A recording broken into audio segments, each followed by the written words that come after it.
Let's start.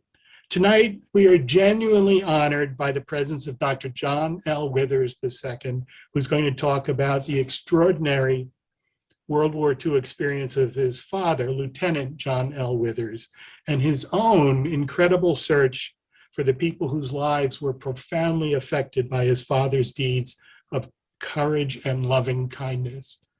Dr. Withers holds a bachelor's degree from Harvard, a PhD from Yale, and he served in a number of senior positions in the State Department, both stateside and around the world, with his last posting before retirement being U.S. Ambassador to Albania during the Bush 43 and Obama administrations. I first met Dr. Withers virtually last June when he gave a presentation to our alumni club. I was absolutely transfixed by his talk. I bought his book that day. I read it the next day.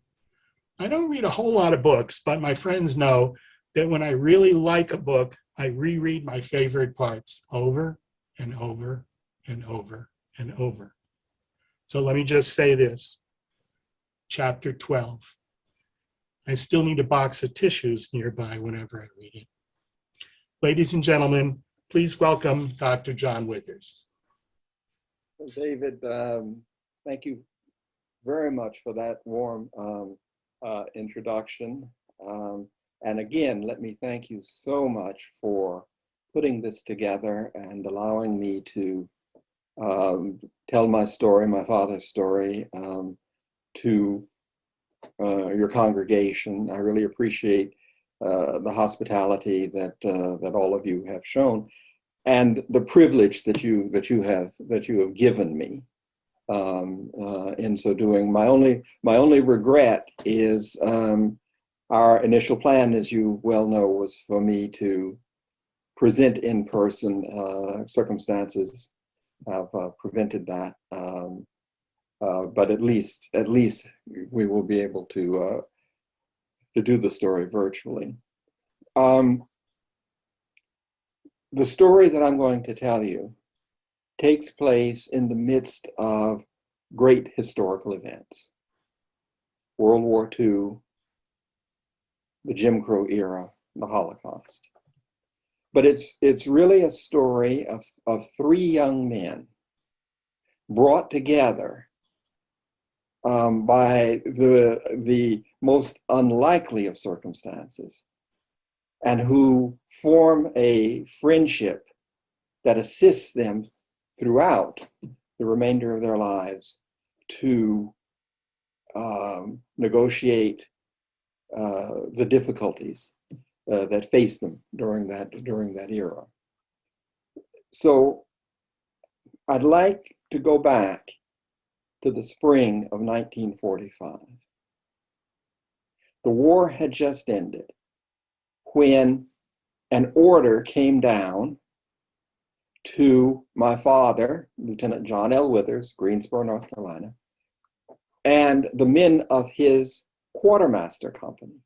Quartermaster, it's a supply, it's a truck company that ferries supplies from the rear to the combat troops at the front lines. And this order came down, an emergency order: please carry these supplies, bread and milk and blankets, just basic necessities, to an unnamed German village with all due speed. The men were cynical about such orders. Every order, it seemed, was an emergency order. And they had a popular saying that those orders required you to leave immediately and arrive even sooner. But more particularly, the war had ended. And these men were consumed with going home. They were looking forward to getting back to their towns, to seeing their girlfriends again, to hanging out with their guys, to having mother's home cooking. And so they were not focused on this order, the village, or anything of that nature. Now, one thing let me make clear is that the army of World War II was racially segregated. And the men of my father's truck company were entirely African American. They were sharecroppers. They were mainly from the South. Very few had education. My father stood out because he had earned a master's degree before going off to the war. And this was to have important consequences as the story developed. Well, the men were shocked when they arrived at this German village and discovered that it was in actuality the Dachau concentration camp shortly after it had been liberated. There were Red Cross, other humanitarian people within the camp, but the conditions nevertheless at that time were still horrific. And the men saw things that they could hardly imagine in terms of the cruelty that had been inflicted upon the former prisoners of this camp. Now remember, they had seen a lot of the tough part of life. They came from poor backgrounds. They came from societies in which, during the Jim Crow era, African Americans were very much considered second class. White supremacy ruled in that day. So these men were accustomed to seeing a great many tough things. They had never seen anything approaching the cruelties of Dachau. They were shocked. They were horrified. Many had trouble sleeping. They had nightmares once they had seen what they had seen. They were further shocked a few days later when two young boys, clearly former prisoners of Dachau, appeared at the gate to the men's encampment. They were still dressed in their prison garb, the striped jackets and so on. They were thin. They were clearly had suffered illnesses.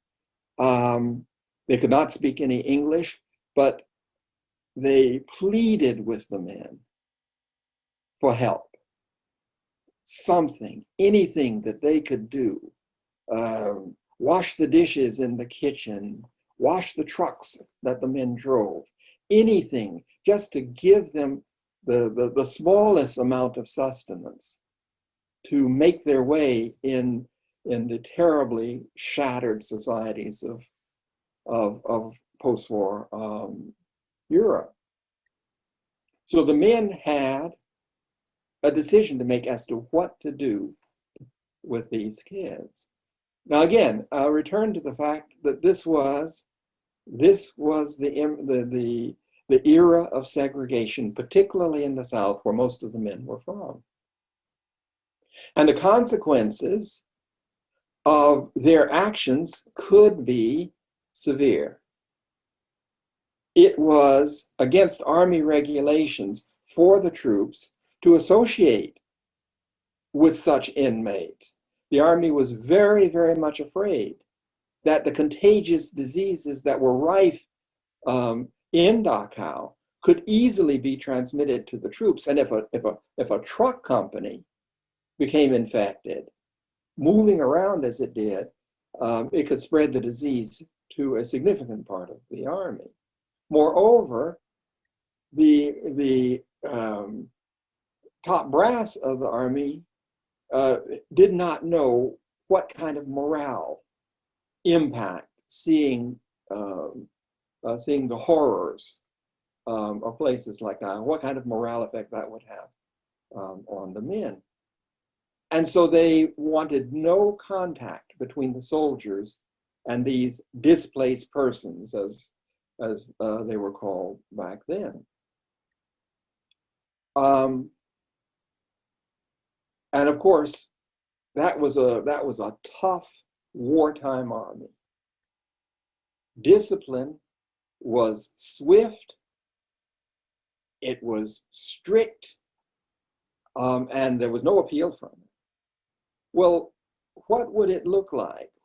What would be the consequences of young Negro, as they were called at the time, men going back to the United States with any kind of black mark on their record? Dishonorable discharge. Where could they find a job with that? Not to mention the disgrace within the community. My father had managed, through dint of will and dint of effort, to get out of Greensboro, North Carolina, and to earn a master's degree at the University of Wisconsin.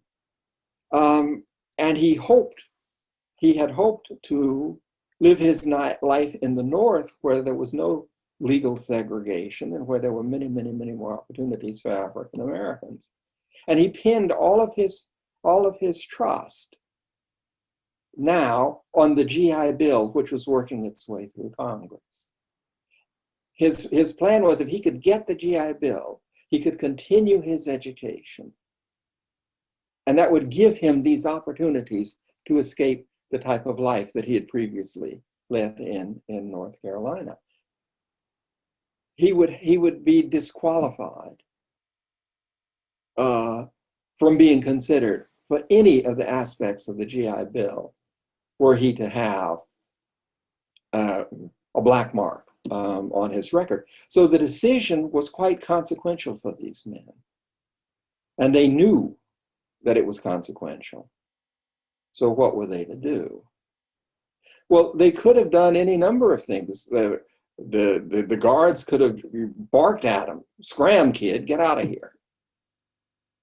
Or they could have handed them a carton of K rations, pointed them to the closest Red Cross refugee station, and considered themselves having done a very good deed, and indeed having been very generous. But they did neither of these things. They did something quite exceptional.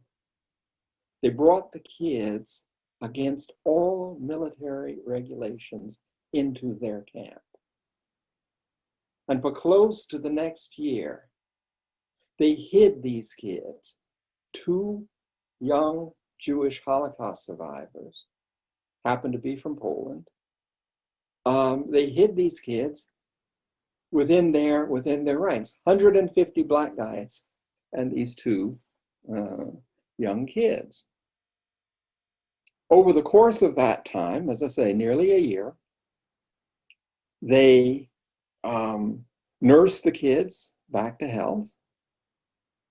They taught them to work, they fed them, they clothed them, and over time they incorporated them into the company.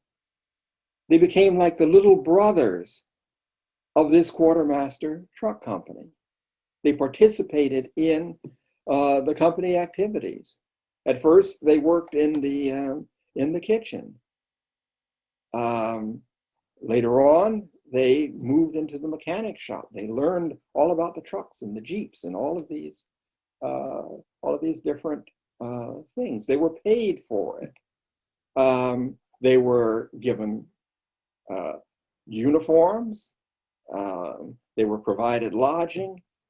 And all in all, over that period of time, a bond formed between these Southern black folks and these 2 young Jews, so that these two kids became the younger brothers of the soldiers in the company.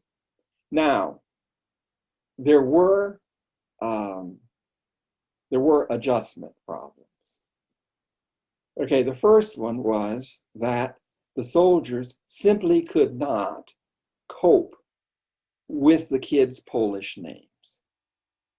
Right? There were two of them. One was about 18, even though malnutrition and so on had made them both look younger. The other was about 16, but he really looked about 14.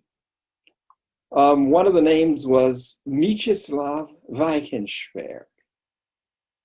Now, how can any self-respecting Georgian with a slow Southern drawl get his tongue around a name like that? One of the men came to my father and he said, you know, Lieutenant, they forgot to add the vowels to his name.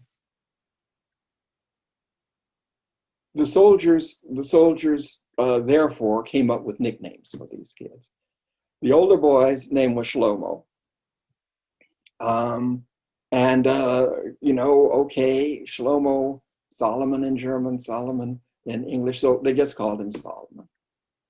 The younger kid, Mieczysław, they just despaired. And so they turned to the old familiar Southern nickname that they would call people of relatively small stature back in the South. So they called him Pee-wee. Pee-wee and Solomon, the two latest recruits of Truck Company 3511.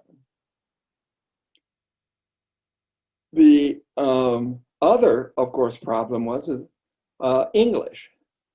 The kids really had only a few words of English, but perhaps through some kind of survival instinct from being in the camps, they learned English quite rapidly while they were with the soldiers. The problem was that, as you can imagine, soldiers' English is pretty ripe. And the kids knew no better, so soldier would say to one of them, to go over and get a tool. Well, the kid didn't know that the name of the tool wasn't the goddamn hammer. It was a hammer. It wasn't, they didn't know.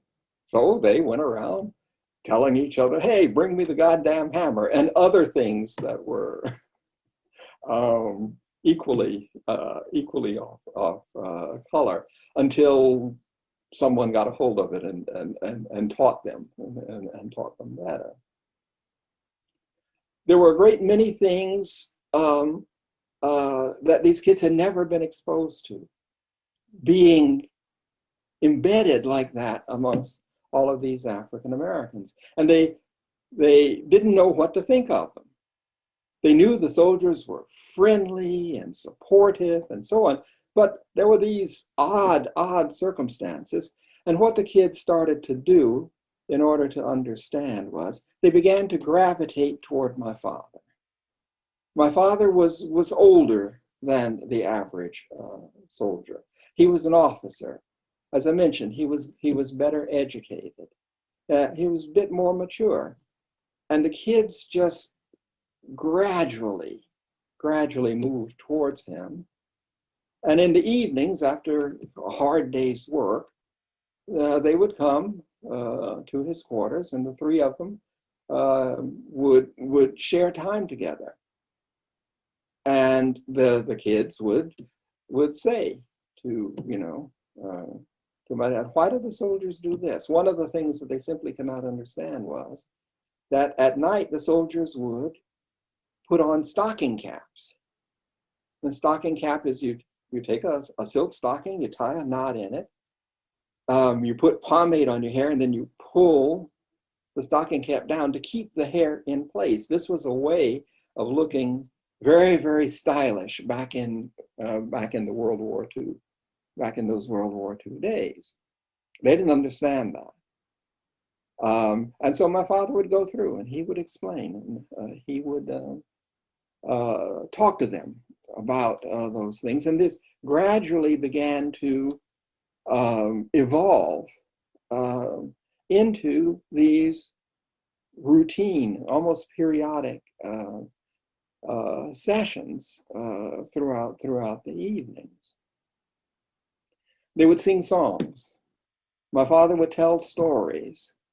There There were little jokes. There were certain rules that became part of these discussions. One of them was that my dad never, ever asked them to squeal on the soldiers. The soldiers got into something, one of the soldiers walking around with a black eye or something, he never tried to get the kids to say, how did that happen? But the other thing was that he learned that they could not handle their own past. They could not speak about what had happened to them during the war.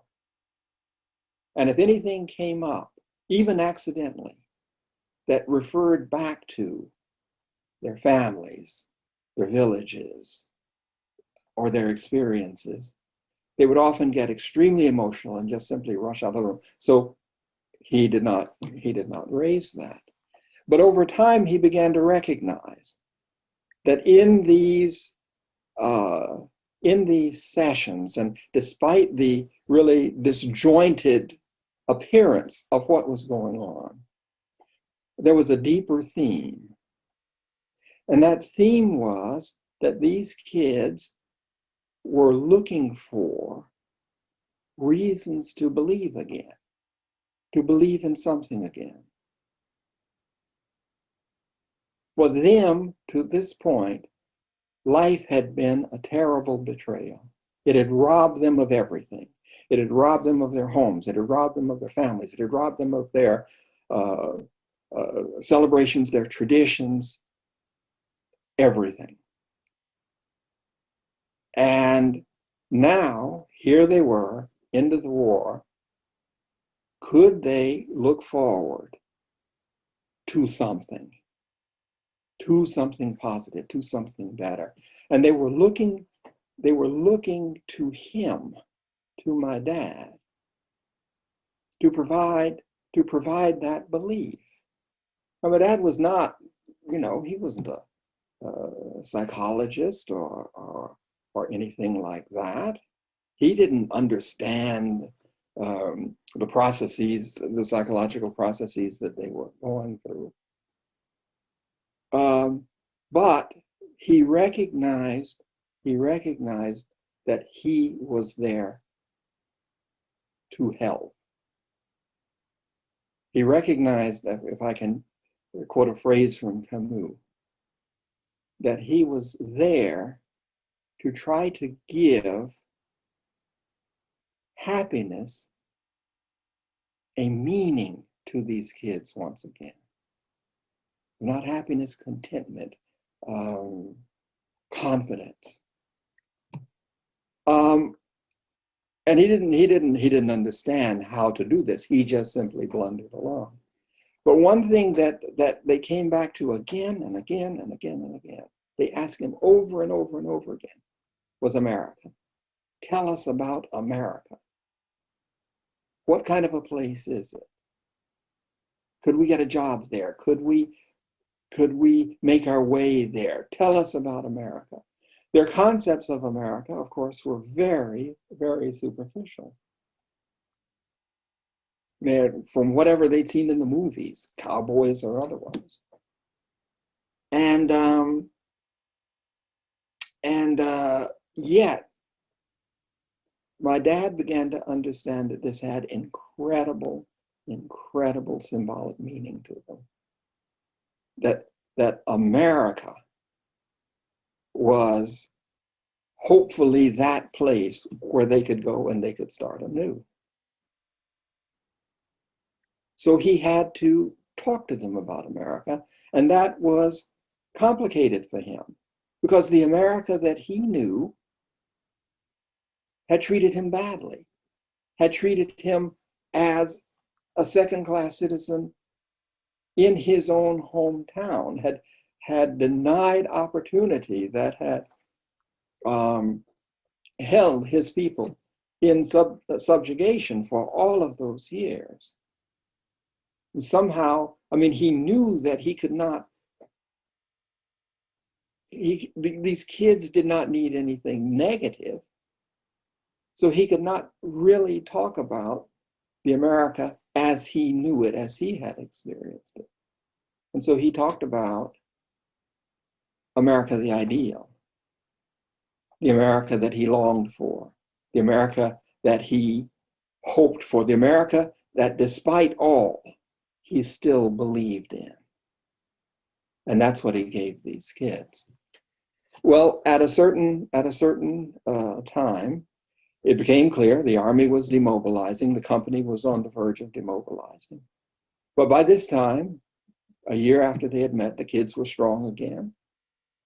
They were using their skills to move into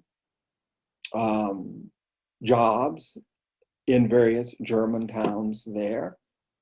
Solomon, the older one, actually met a young woman, also a Holocaust survivor. They got engaged and later on married. So by the time my father was himself relieved of duty from the army and set off to the United States, they were in good shape, and they were prepared to stand on their own 2 feet and move out into the broader world.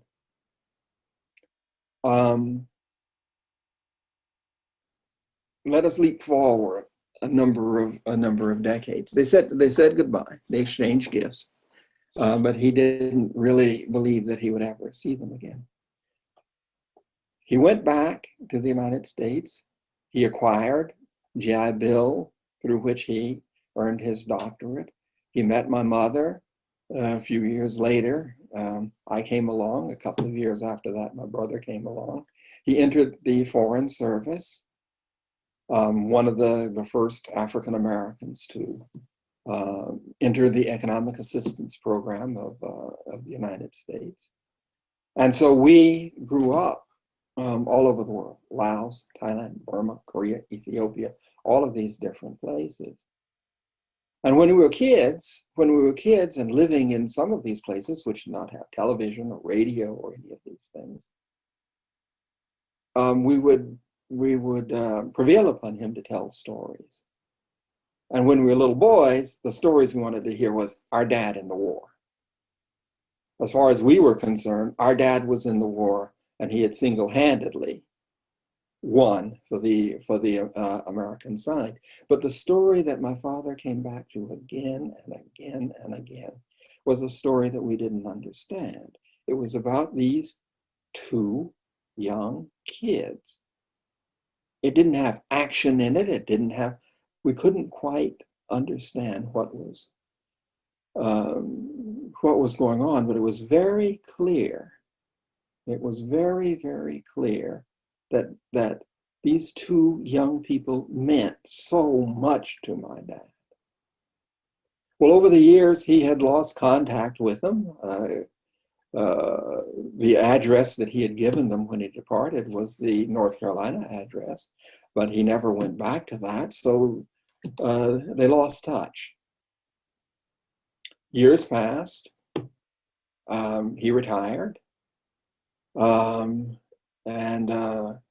later on, he contracted cancer. During that time, he changed. My dad was always such a people person. He was so gregarious. He was so comfortable, outgoing, and so on.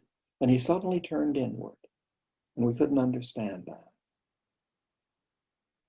And my mother said to me, she said, he's elderly, and he's trying to assess his life now. He's trying to look back on his life and see what he made of it.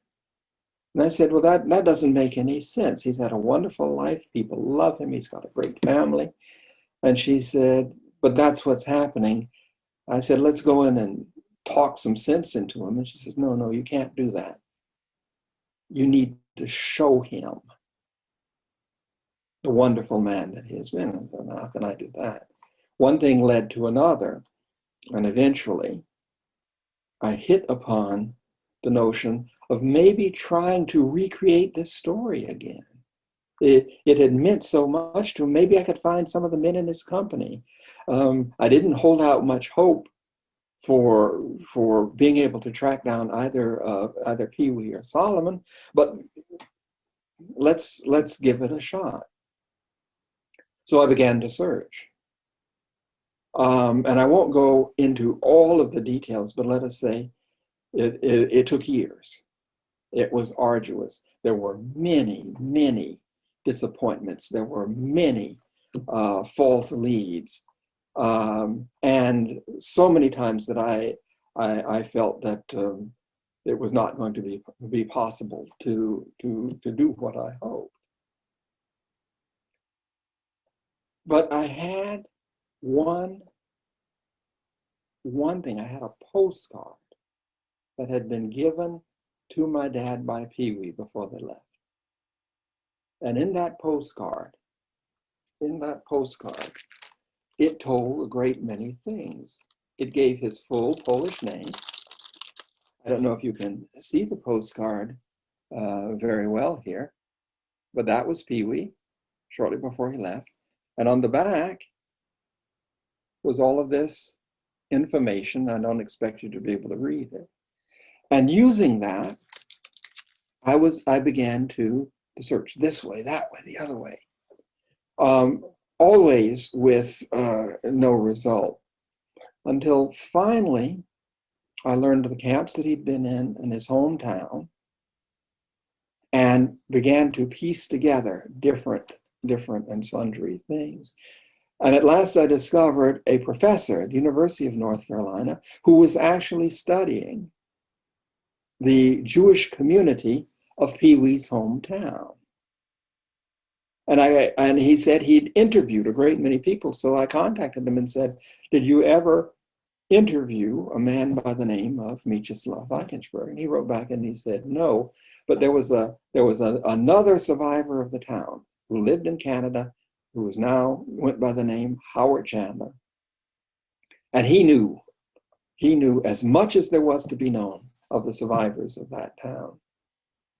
And so I called Howard Chandler. He's a wonderful man. He's still there. And he said, yes, I know Mieczysław Eichenberg. I met him a few years ago at a reunion. I believe that he's moved to the United States with his family.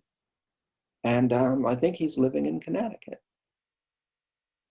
And I said, is there any way that you could find any contact information? He said, yes. I think I have a phone number. He gave me the phone number. And I sat down that very evening and I called the number. It was the only time in this whole search, and we're talking about many, many years now, 5, 7 years, that I truly despaired, because I got a recording saying that the number was no longer in service. And I could only imagine that meant that he'd moved or that he'd passed away. And I'd come so close, and yet I had missed. I called Chandler again. He said, don't give up. My wife, don't give up. You've come too far. Keep going, keep going, keep going. And so I said, okay. I talked to my parents. I said, look, this is where things stand. I don't know if we're going to make this succeed, but we're still working on it.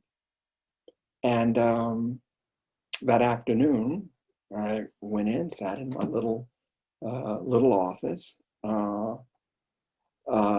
just trying to imagine where I was going to go next. And at that moment, the phone rang. I picked it up. A woman's voice came on the line. She said, my name is Barbara Bergeron, and I'm looking for a Mr. Wickers. I said, oh, you have the wrong number. I'm John Withers. You must have the wrong number. And she said, well, I got a call from a man named Chandler in Toronto. And he said that you're looking for a relative of mine. And I was listening very, very carefully by then. But again, I thought, oh goodness, if she's calling, then he can't That was the particular psychology. And she said, no, no, no, no, no. No, the man you're looking for is my father, and he's sitting right here. And I only want to stay on the line because he has a bit of a hearing problem, and I want to help with the communication. And at that moment, a soft voice, slightly accented Eastern European, came on the line. And he somehow picked up my name. He said, "Did you say your name was John Withers?" And I said, "Yes." He said, "Are you related to Lieutenant John L. Withers of Greensboro, North Carolina?" And I said, "Yes, he's my father." "How is your father?" "I saw him this morning. He's well." "Will you tell him that I'm fine too?" And I just finished talking with Mieczysław Eichenschwer, who had Americanized his name to Martin Wagon, but had once simply been a boy called Pee Wee. That night, they spoke for the first time in 55 years. And a few weeks later, we arranged a reunion, almost on the precise anniversary of the liberation of Dachau. And these two men got together again. It was almost as though 55 years hadn't passed. They just picked up from where they had left. His family, he'd come to America. He'd become very, very successful. He had raised just a wonderful family. We're still very much in touch with his children. But he had never told them about the Holocaust. He never told them what had happened to him during the war. During their reunion with my father there, he began to open up, and for the first time, his kids began to hear about all of the horrors, all of the camps, the loss of his family, the destruction of his hometown. And through him, because I didn't have Solomon's full name, he was able to connect me with Solomon's relatives. Solomon, alas, had died some years before. He had moved to Israel. He too had come down with cancer. He had died in 1993. But I spoke with his widow, and she said to me that Solomon had a very difficult time talking about the terrible Nazi era, but he talked constantly about an American soldier, a colored man with a golden heart, who taught Solomon once again to see the beautiful side of life. Let me stop here. I can raise a few more themes during our question and answer period, but let me stop here and just say that when I've told this story before, the question always arises, why? Why did these men do what they did? Why did my dad do what he did? And I don't have a real answer to that. But the more that I look into it, and I look into how these men were raised and taught and nurtured by their people, the more I am convinced that it emerged from that powerful moral sense that has been intrinsic in the African American experience in America. That sense that you never give up hope, even in the songs of the slaves, right? On my way to the promised land, I heard from heaven today. And somewhere in there, I think, is the root to the answer, why? Now, I'd like to just say one more thing with this, and that is look at the cultural disparity, the differences. And yet there was that bond. And when I look back at the history of modern America, particularly the civil rights era, that bond between the African American community and the Jewish community has always been there and has always been strong. And together, our peoples have done so many things. I found a quote by Dr. King, which he said in an address to the American Jewish Committee in 1958. My people, he said, were brought to America in chains. Your people were driven here to escape the chains fashioned for them in Europe. Our unity is born of our common struggle for centuries, not only to rid ourselves of bondage, but to make oppression of any people by others an impossibility.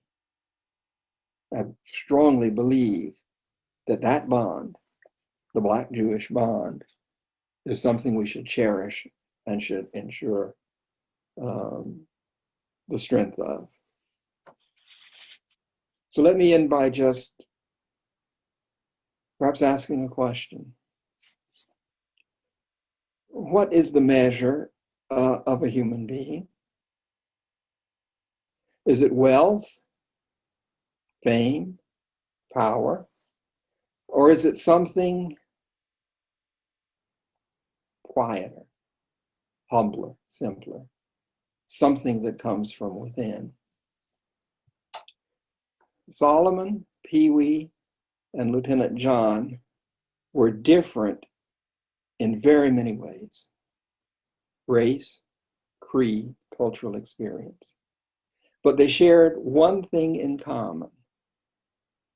They had the ability to look into the face of another human being and see the humanity that was there.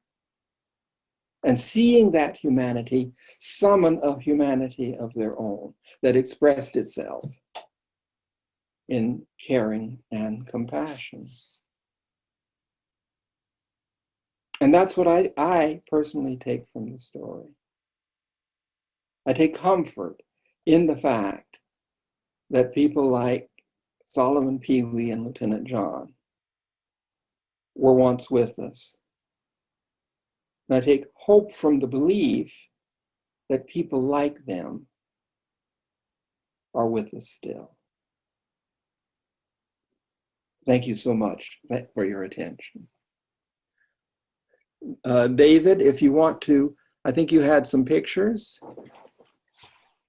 I have to figure out how to make the screen go back to some normal state here. Hang on a second.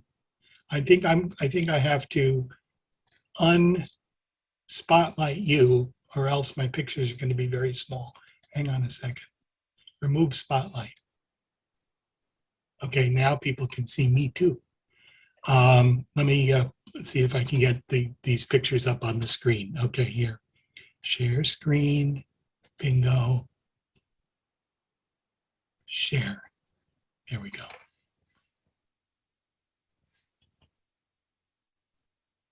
Do you see a picture that's not me? Yes. Good. This is that incredible moment in April of 2001, where my father and Pee Wee met again. That's Pee Wee on the left and my dad on the right. Pee Wee was in his 70s at the time. My dad was well up in his 80s, and I think that picture says it all. 55 years they had not seen each other, And that was the moment that they contacted again. I'll mention one little story. People were taking, the families and so on, my wife were taking pictures of this reunion, and a security guard walked up and said, "No, you can't take photographs in here." And so my wife said to him, right, these two men, this man here rescued that man there from the Holocaust 55 years ago, and they're meeting again for the first time. And security guard nodded and said, "That is absolutely terrific," and he walked away.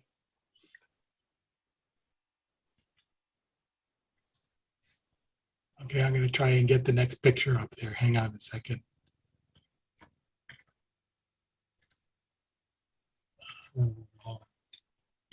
Here we go, almost there.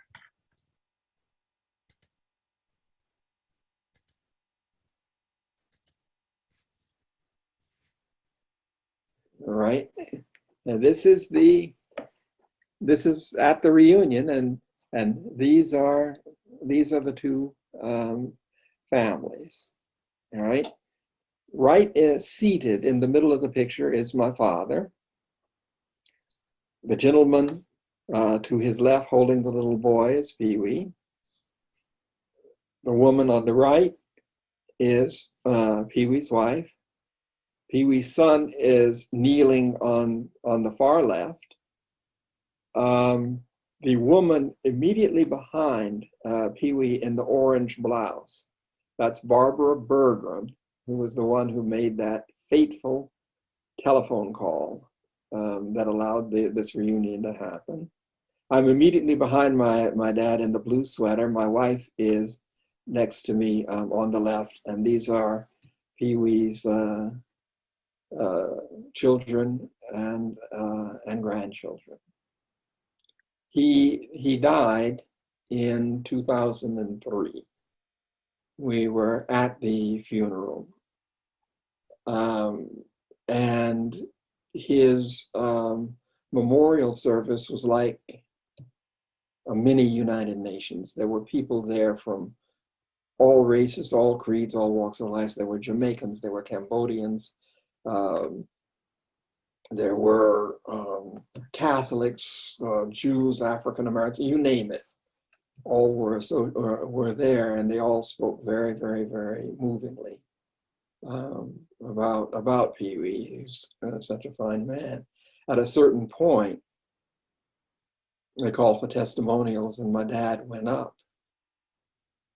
And he looked around the audience and he said, "My name is John Withers, and I have known Martin Wigan, Pee-wee, longer than anyone in this room. And let me tell you what a fine man he was." And then he spoke.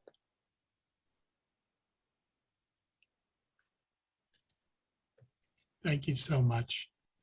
I didn't get any questions in chat.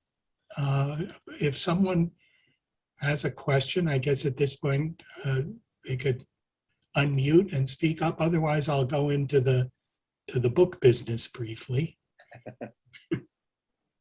Just one question. Had your father ever known anybody who was Jewish before, or was it simply a contact between two extraordinary human beings? Excellent question. I asked him that. And the answer is not really. When he was in Greensboro, a Jewish family from Baltimore had moved down to Greensboro and had opened a series of textile mills. They became very, very prominent in Greensboro. There was a very small synagogue, which happened to lie on the route that my father often took going from his university to his home. And every so often, as services were about to begin, he would pause and just observe yarmulkes and and so on. When he went to Wisconsin, he met, well, one of his professors in economics was the future Nobel laureate Milton Friedman, and there was another Jewish professor whose name I can't remember, but my dad is this little graduate student, and these are famous professors. So he treated them with great deference. There was not, as far as I could tell, a close personal relationship. Now, he remembered in the Army on one occasion, talking with and getting to know a Lieutenant Rubin, who was a medical man, and they had a good relationship. But the basic answer to your question is no. He was very, very unfamiliar with Jewish customs, Jewish ways, so on. The soldiers tried to be very sensitive. So, for example, the black soldiers, their diet was centered around pork, chops, bacon, hams, so forth and so on. And they tried to, all that they really understood was that that many Jews did not consider pork kosher. Well, what they found was that these two kids would eat regardless, all right, anything, and lots of it. In fact, they had a saying in the troop, any soldier behind Pee Wee and Solomon in the chow line was going to be a hungry soldier. I mean, it was clearly psychological. It was clearly, from their deprivation. Pee Wee once told a story that while he was working in the kitchen, he noticed and he liked the biscuits that the soldiers would cook, the old Southern biscuits. And eventually he got up the courage to ask the cook, could he try to make some biscuits for the men? And as Pee Wee described it, it was a total disaster. He somehow got the crust of the biscuits rock hard, but left the center gooey. He proudly gave a couple to my dad, who got them down and praised Pee Wee, and Pee Wee said, "Good, I'll get you some more." So it was, there was a sensitivity insofar as knowledge allowed the sensitivity. There was a consciousness, but not on the basis of deep knowledge. But I think in some way, the soldiers obviously had been sensitized by what they saw in Dachau, but I think in some way it was the simple human dilemma that drew them. And at the same time, in talking with Pee Wee, he felt, even after all of those years, he felt very close to the soldiers. And he talked about the fact again and again, these men, they lived in shacks.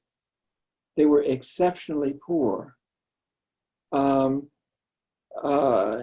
he said, the phrase that he used was, he said, they were so generous and so kind to me. He said, they gave me more than they had. And I really thought that that was, captured the feelings between these two kids and these, Black Americans. I have a couple of questions that have come over the wire to me here, if I might. One of them was what could you explain the title of the book, please? Okay. The book, the title of the book, Balm in Gilead. It is actually a phrase that is used in Jeremiah.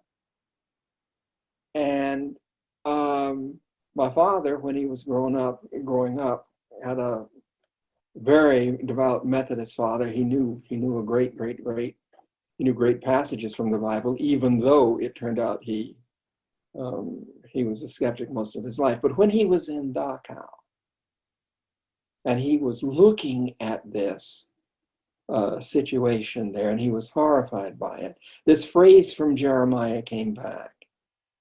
And the passage was that God was surveying the sufferings of his people, the sufferings of the Hebrew people. And he asked the question, is there no balm in Gilead? It was a despairing question.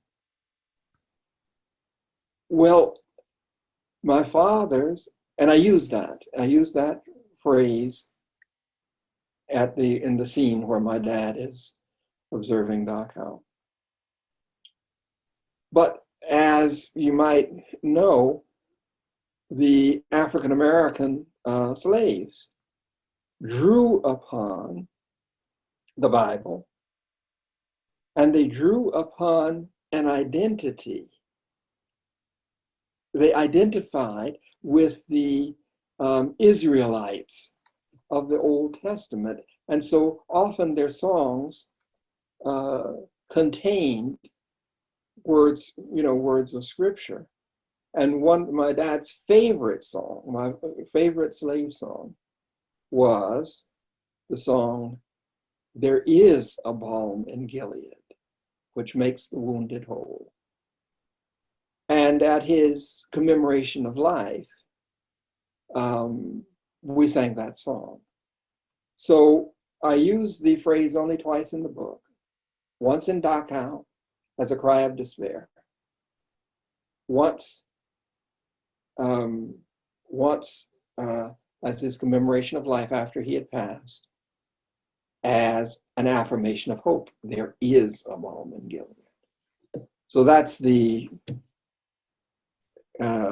that is a long recount of how I finally arrived at the time. Thank you. I have one more question here. I won't try to restate, I'll just read straight up. Did your father change back somewhat to his old gregarious self after this re-engagement with Pee Wee, which I hope he was able to do? That's not me speaking, that's the person who wrote the question. Understood. The answer to that is yes. Once he had met Pee Wee, my father's those short periods of time, it is amazing when you think about it, how little time they actually had together. They had a year during the war, and then a couple of years after the reunion before Pee Wee died. You're talking 2.5 to 3 years. And yet the impact was incredible on my dad, in addition to the boys. So during the war, meeting them, one of the things that just amazed my dad was, with all the sufferings that they had gone through, they didn't hate. Everything that had been done to them, and yet they didn't hate. In fact, Pee Wee fell in love with a German woman, Catholic, I think that her family had had some kind of distant, probably opportunistic relationship with with the Nazi Party. But he fell in love with her, and they remained together for all of the rest of their lives.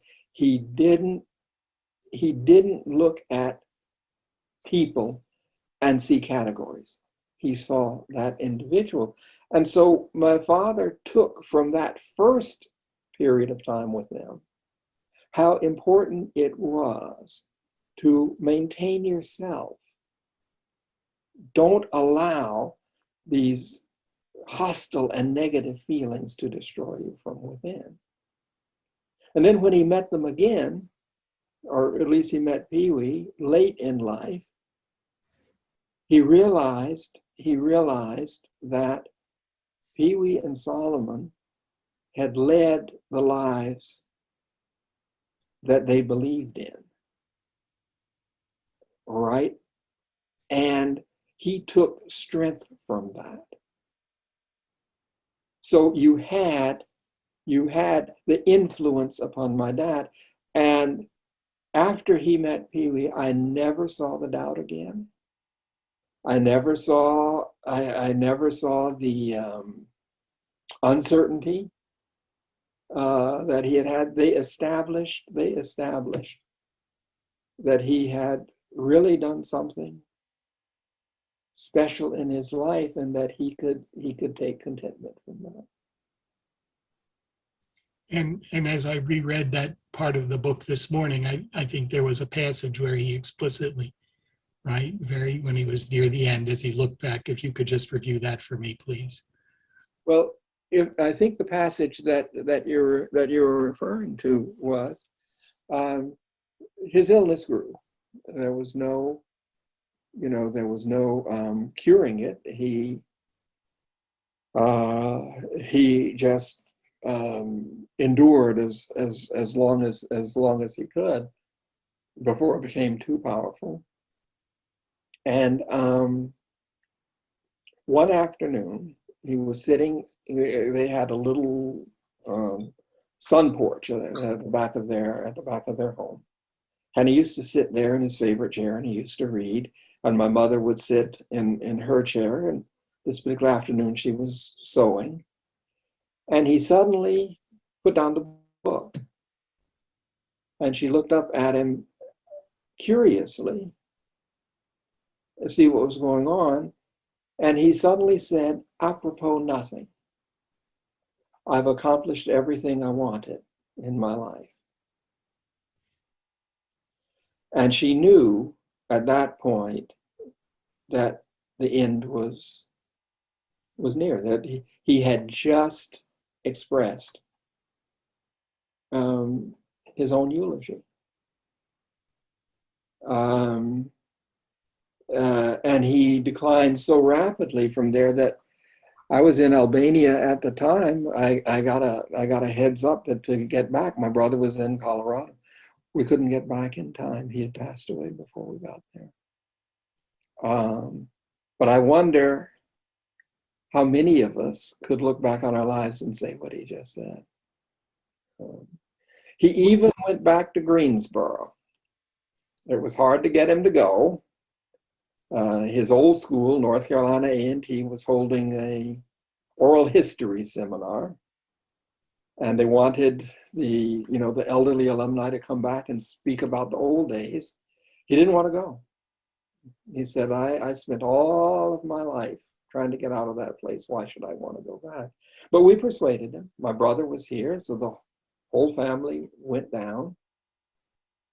And fascinating to hear what had gone on, what had changed. But the president of the university back then hosted these gentlemen for lunch.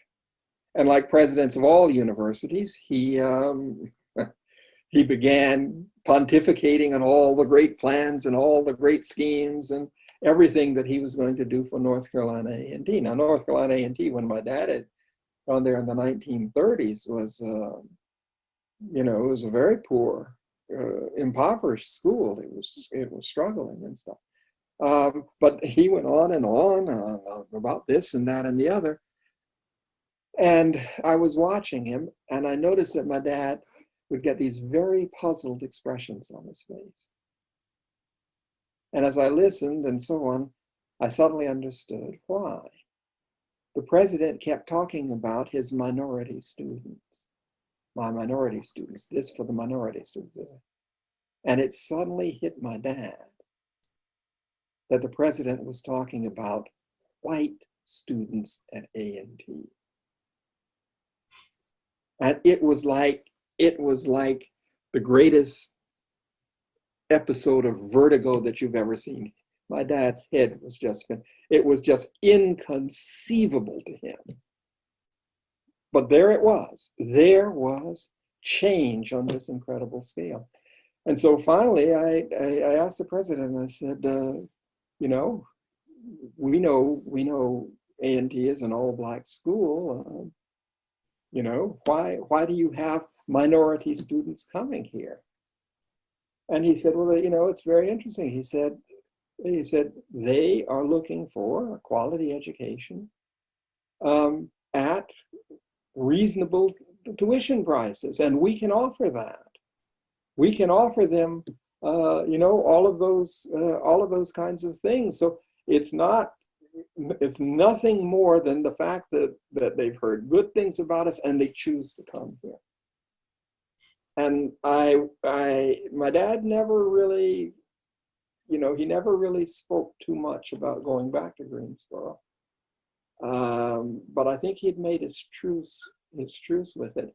And it was very important to me. It was very important to me that he saw that he learned that before he passed away. That this was Greensboro. This was the Greensboro of now, the A&T University of now. And I think it had quite an impact on him. I have one more direct question here, and then I'm going to have to go try and sell some books. One of our participants says, I'd like to know if Pee Wee and Solomon ever went back to their villages to see if any of their families survived. No. Pee Wee said very categorically. In fact, that was one of the ways that I was looking for him. I was trying to see whether or not he had in fact gone back. But his town, ancient Jewish community, was just devastated. And he had heard that after the war, there were still various pogroms against the Jews and so on. So no, he definitely, and of course he knew that his entire family was gone. He, in the selection that the Germans held in the town square, he had watched his mother and his sister pulled out of the line and forced to board the trains to Treblinka. And he said to me, he said, John, nobody ever came back from there. And Solomon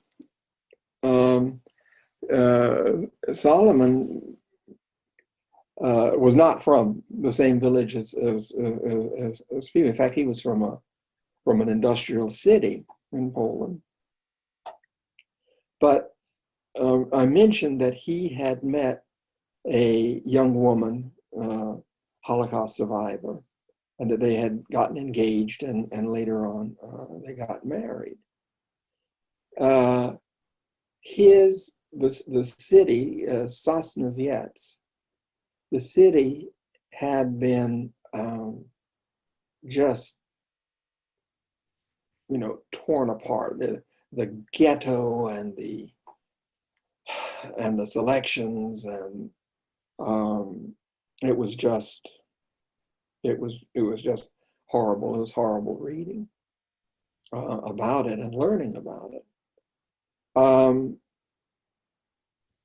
One day, his mother, shortly before the family was just ripped apart, his mother came to Solomon and to his younger sister, Hanka, and she said to them, I've had a dream, I've had a premonition. No one of our family is going to survive except the two of you. I have a relative in Palestine, what, how Israel was called back in that day. And if you indeed survive this, I want you to go there. And they were upset, they were distressed. The war came, they were just scattered all over the place. And then one day, Solomon was walking through a train station. I think it was in Bamberg, Germany.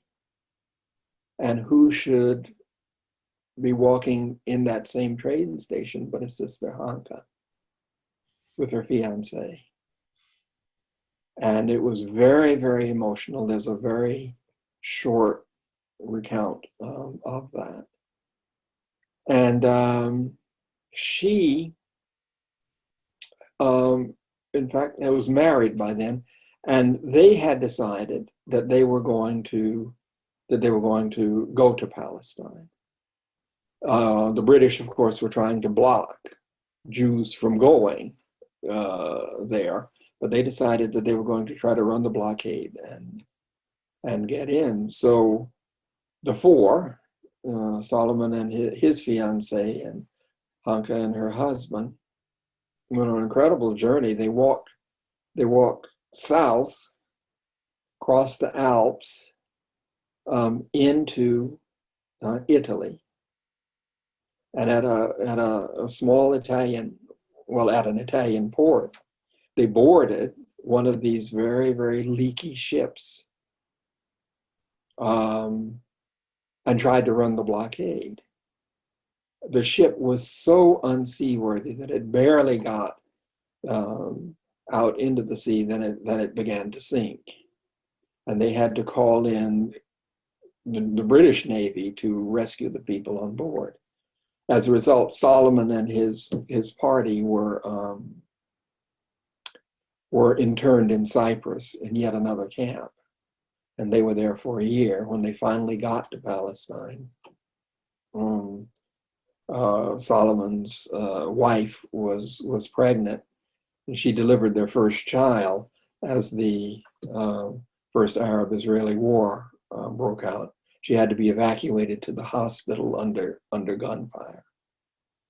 And so he too had an absolutely amazing story. And it was, of course, my regret that I wasn't able to locate him before he passed away. He too just strikes me as an outstanding human being.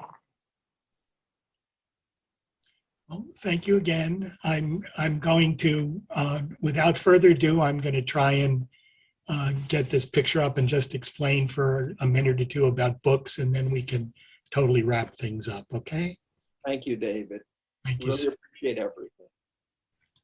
Okay, here we go. And then I'm going to ask someone to show me how we preserve the video recording, if someone else has to do that or if I can do that. Anyway, here we go. Let's see. Share screen. Share screen. Okay, there we go.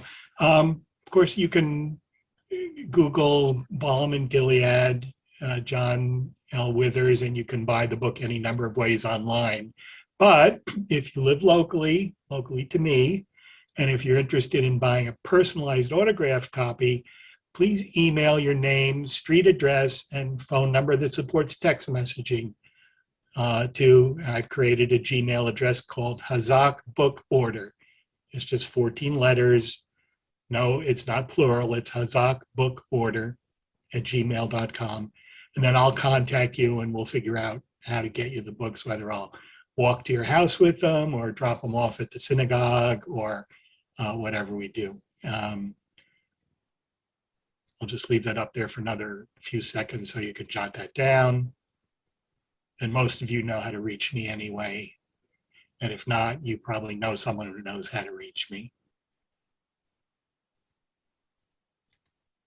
And again, thank you so much, John. It was great to hear from you. And I think our final thing we need to do here is to hear about what's coming next.